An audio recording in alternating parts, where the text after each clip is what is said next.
Graça e paz, irmãos. Boa noite a todos. Como os irmãos estão? Cansados de um dia de labuta, né? Ô, dia corrido. Eu fui conversar com alguém e eu estava marcando um compromisso para março, achando que eu já estava em fevereiro. Pensa num mês puxado. Mas graças a Deus tem sido um mês muito maravilhoso, muito abençoado. Tenho enxergado janeiro como uma virada de chave nas nossas vidas e nas nossas histórias. Irmãos, estou muito feliz de estar aqui hoje, poder servi-los, poder trazer ao coração dos irmãos uma palavra. Eu comecei a ministrar com mais ou menos 15 anos de idade, e eu me lembro que foi num domingo de manhã, num domingo de consagração. E algo que, Deus é minha testemunha disso, algo que eu nunca tive, foi vaidade por estar aqui em cima. Eu acho que quanto mais a gente tenta aparecer, Deus some. E quanto mais a gente tenta se esconder, Deus aparece. Isso é incrível. Então estar aqui é muito além de ser visível, de ter visibilidade, mas é uma paixão por servir, é uma paixão pela palavra de Deus. E no meu coração hoje eu só tenho essa motivação, em trazer ao seu coração uma palavra que Deus colocou no meu, que eu tenho certeza que vai fazer muito sentido para o seu ano, para o seu mês e para esse restinho de janeiro. Nós estamos neste ano de oração, né? Como a Sheila já bem pontuou aqui. Especificamente no mês de janeiro, nós estamos com uma palavra alinhamento. Esse é o nosso rema para o mês de janeiro, alinhamento. Isso tem tocado muito o meu coração, porque a igreja tem se movido em oração exatamente dentro deste propósito, para que o Senhor nos alinhe, para que o Senhor ajuste as nossas rotas, para que haja em nós aquilo que o céu deseja para os nossos corações e para as nossas vidas. Em Mateus capítulo 18, versículo 19, diz assim: também vos digo que se 2 de vocês concordarem na terra acerca de qualquer coisa que vocês pedirem, isso lhe será feito por meu Pai que está no céu. Então tudo que nós oramos em concordância acontece nas nossas vidas. Eu comecei esse ano com uma motivação no meu coração e buscando no Senhor entender qual é a vontade dEle para a minha vida. Porque os anos vão se passando, né? Apesar de eu ainda estar novo, mas os anos vão se passando e o seu coração vai existindo uma pressa para entender aquilo que de fato o Senhor tem para a sua vida, aquilo que de fato o Senhor tem para a sua história. Eu acho que a maior decepção que nós podemos ter na vida, Rayana, é nós passarmos por essa vida e chegarmos no final dela, olharmos para nós e falarmos assim: eu acho que eu não fiz aquilo que eu deveria fazer. Então essa oração é de fato uma oração que o nosso coração precisa se apressar em fazer, sabe? Então eu espero que o Senhor de fato nos alinhe, eu espero que o nosso coração esteja sintonizado com a vontade de Deus, para que todos nós que estamos aqui possamos viver uma vida extraordinária no Senhor. Que quando nós chegarmos na reta final das nossas histórias, nós olharmos para tudo que nós construímos e nos orgulharmos por tudo que nós fizemos e pelo tanto que nós servimos. Então, que em nome de Jesus, que janeiro seja esse mês na sua vida, que seja esse mês no qual o Senhor alinhe o seu coração, alinhe a vontade dEle com a sua, e que você possa ser muito feliz cumprindo aquilo que o Senhor te chamou para fazer. Amém? Abra comigo a sua Bíblia, livro de Abacuque, capítulo 3.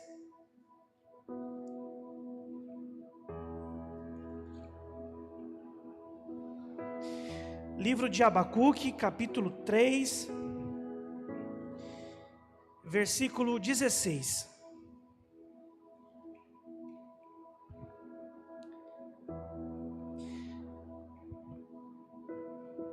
Abacuque, capítulo 3, versículo 16. Se você achou rápido, você está bom de Bíblia. Que Abacuque é um livro difícil, né? Tem irmãos que você fala Gênesis, ele vai lá no final. Pensa em Abacuque. Se você encontrou, diz um amém. Está escrito assim. A minha versão está na NVI, talvez esteja um pouco diferente da sua. Ouvindo eu, o meu ventre se comoveu, a sua voz tremer os meus lábios, entrou a podridão nos meus ossos e estremeci dentro de mim. No dia da angústia, descansarei. Quando subir contra o povo que invadirá com suas tropas. Versículo 17 de Abacuque, capítulo 3. Porque ainda que a figueira não floresça, nem haja fruto na vide, ainda que decepcione o produto da oliveira, e os campos não produzam mantimento, ainda que as ovelhas da malhada sejam arrebatadas, e nos currais não haja gado, todavia eu me alegrarei no Senhor, exultarei no Deus da minha salvação. Versículo 19 diz assim: o Senhor Deus é a minha força, Ele fará os meus pés como os das cervas, e me fará andar sobre as minhas alturas. Glória a Deus. O livro de Abacuque, ele é um livro que ele tem apenas 3 capítulos. É um livro muito pequeno, mas que nos ensina muito. Se nós fôssemos reduzir o livro de Abacuque em apenas uma frase, nós diríamos que a frase que representa o livro de Abacuque é: o justo viverá pela fé. Porque afinal, Eduardo, aquilo que torna a nossa vida feliz, aquilo que torna a nossa vida esperançosa, aquilo que faz os nossos dias ter sentido, Samuel, é a nossa fé.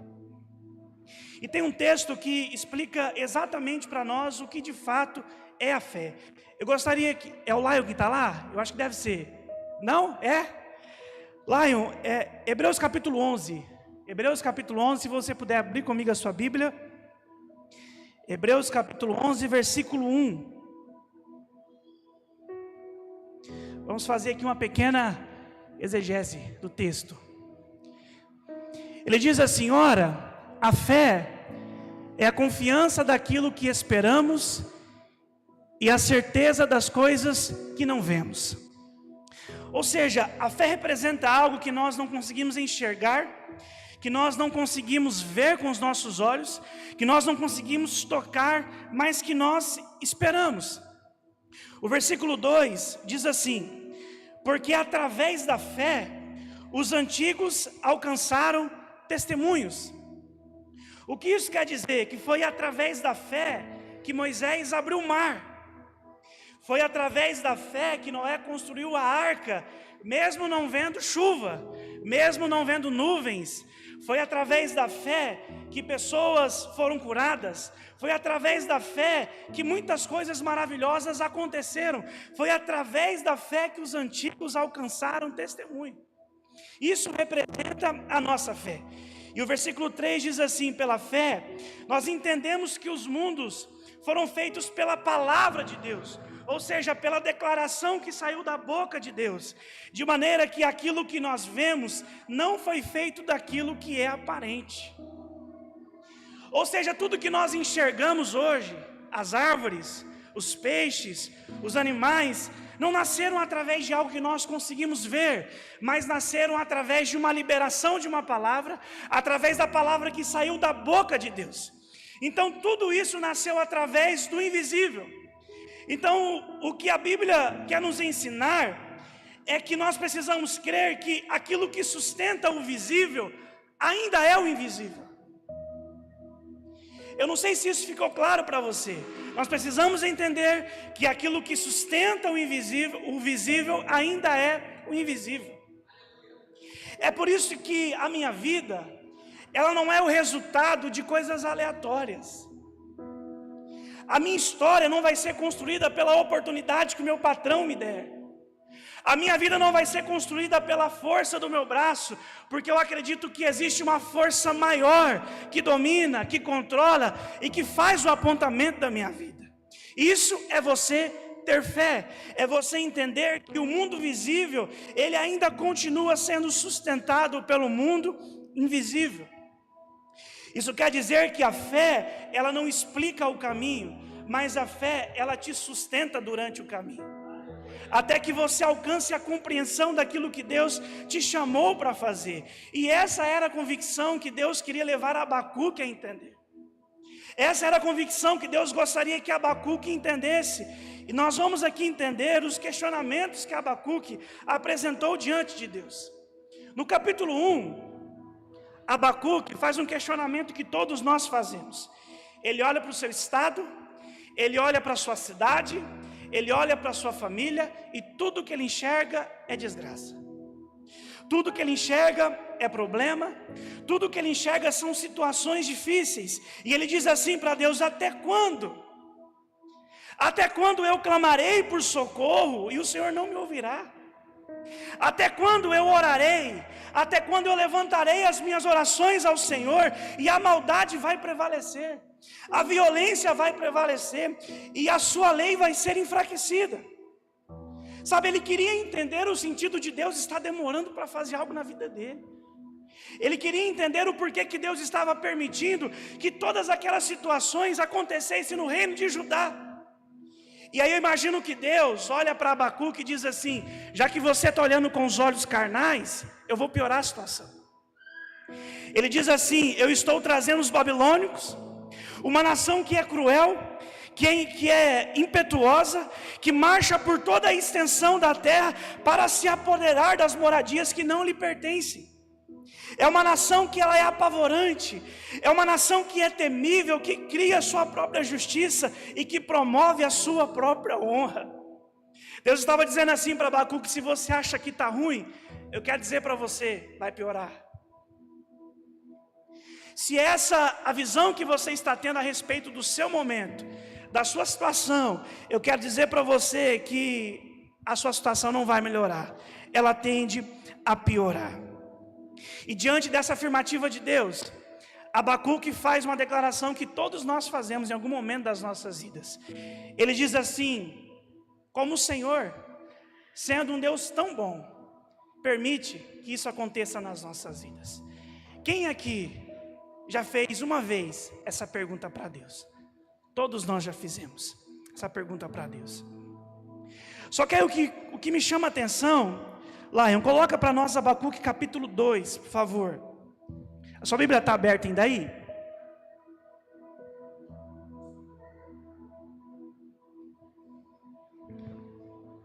Abacuque capítulo 2. Se você encontrou, diga amém. No capítulo 1, ele faz a Deus questionamentos. Ele pergunta para Deus o porquê de todas aquelas situações. Só que no versículo 1 do capítulo 2, olha o que ele diz. Ele diz assim: eu permanecerei no meu posto de sentinela e tomarei posição sobre o baluarte. Aguardarei para ver o que ele me dirá e que resposta eu terei à minha queixa. O que Abacuque está dizendo é: eu fiz questionamentos, eu quero entender o porquê de todas essas situações, mas enquanto o Senhor não me responde, eu permanecerei no posto aonde eu preciso ficar. O posto de sentinela, Murilo, representa aquele posto aonde você sobe para cuidar, aonde os seus olhos precisam estar atentos, aonde você precisa entender os movimentos. Ele está dizendo para Deus assim: eu não entendo o que o Senhor está fazendo, mas mesmo assim, eu decidi permanecer no lugar que eu preciso ficar. Eu não entendo, mas os meus ouvidos ainda estão atentos para ouvir a sua voz.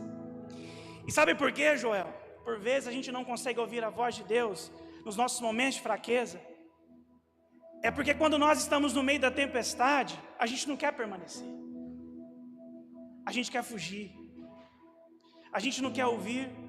A gente faz a Deus questionamentos, mas no fundo, nós não queremos ter a resposta. E algo que Abacuque nos ensina nessa noite é: mesmo questionando, mesmo não entendendo, eu permaneço no lugar aonde eu deveria estar. E a resposta do Senhor ao profeta muda completamente a visão dele. Quando o Senhor vê Abacuque posicionado, ele diz assim: agora eu vou tirar seus olhos daqui e vou trazer os seus olhos para cá. Eu preciso que você pare com seus olhos carnais e que agora você ative os seus olhos de fé. Ele diz assim: Abacuque, eu tenho observado todas essas coisas. Eu sei o que está acontecendo na sua vida, eu sei o que está acontecendo em Judá, eu sei de todas essas coisas. E eu tenho algo para te dizer: no devido tempo, todas essas coisas vão se organizar.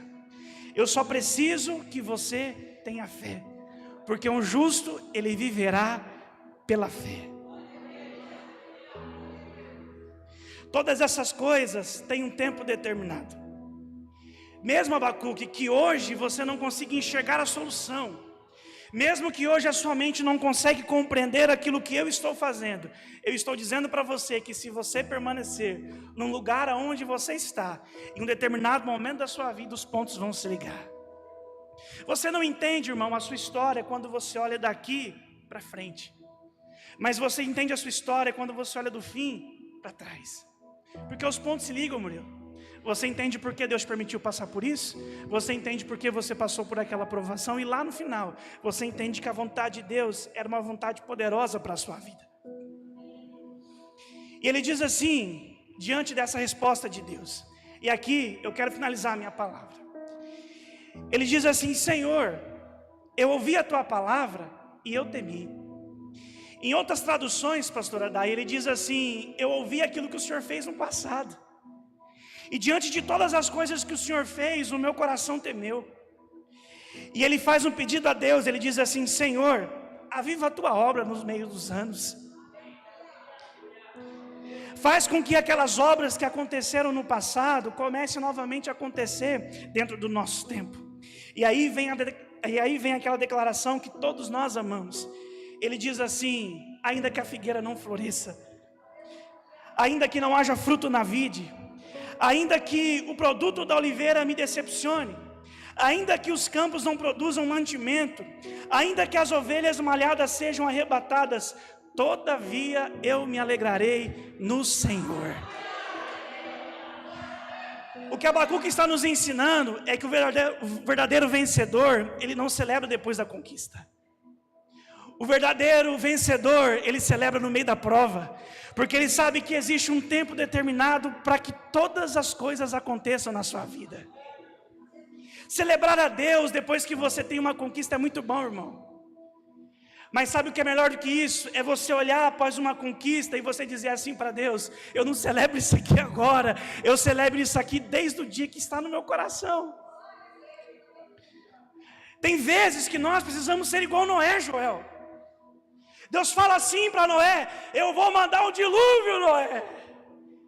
E ele não vê uma nuvem, mas mesmo assim ele constrói a arca. Eu tenho uma tia, né? Eu falo demais das minhas tias aqui, mas essa é tia de consideração.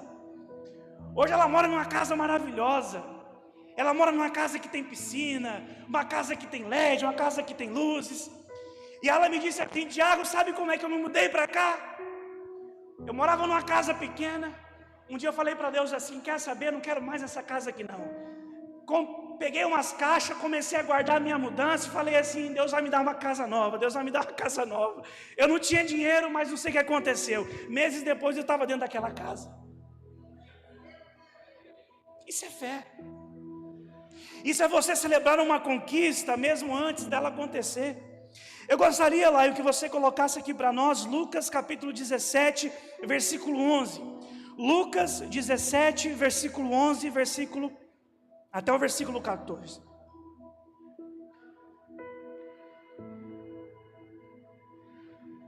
Olha o que diz o texto.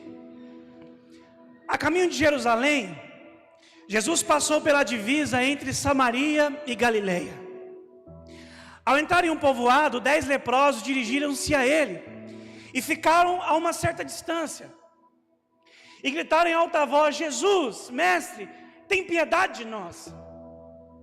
Ao vê-los, ele disse: vão mostrar-se aos sacerdotes. E aconteceu que, seguindo eles pelo caminho, eles foram purificados. Isso quer dizer, irmãos, que quando esses leprosos se apresentaram a Jesus, eles disseram assim: nós temos uma doença, nós temos uma lepra. Só que Jesus não curou eles instantaneamente. Jesus falou assim para eles: vão até o sacerdote e se apresente a eles. E a Bíblia diz que durante o caminho eles foram curados.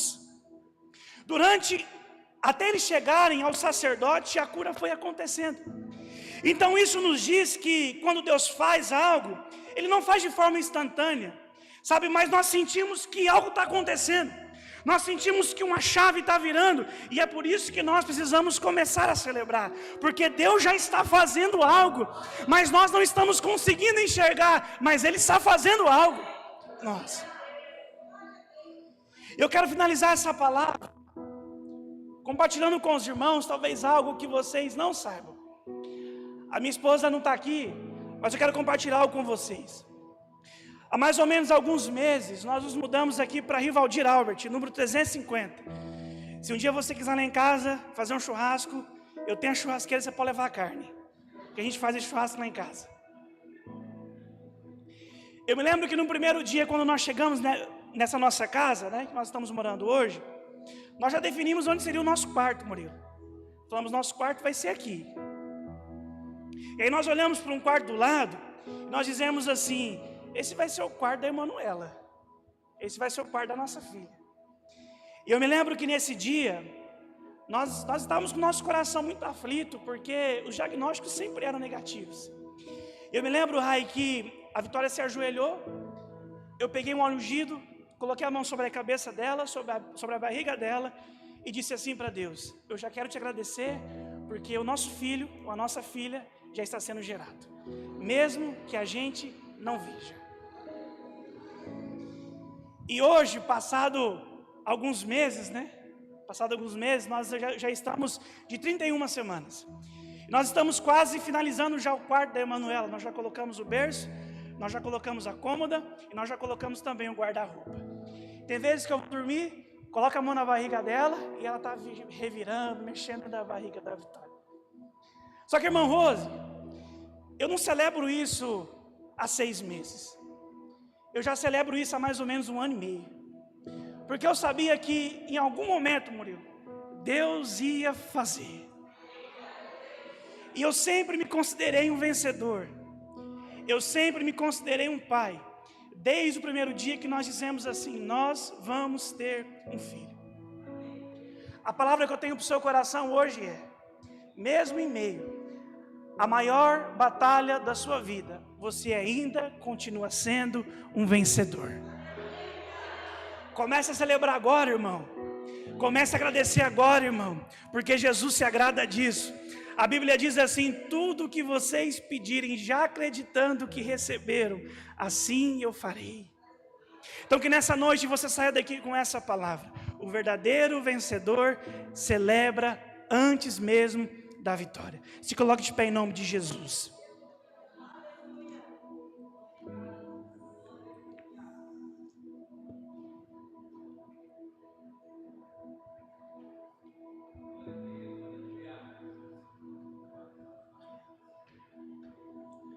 Em 2026, nós iniciamos com alguns relatórios negativos, Algumas pessoas disseram assim que seria um ano difícil, por ser um ano de eleição, por ser um ano de Copa do Mundo, por ser um ano de diversas mudanças no Brasil.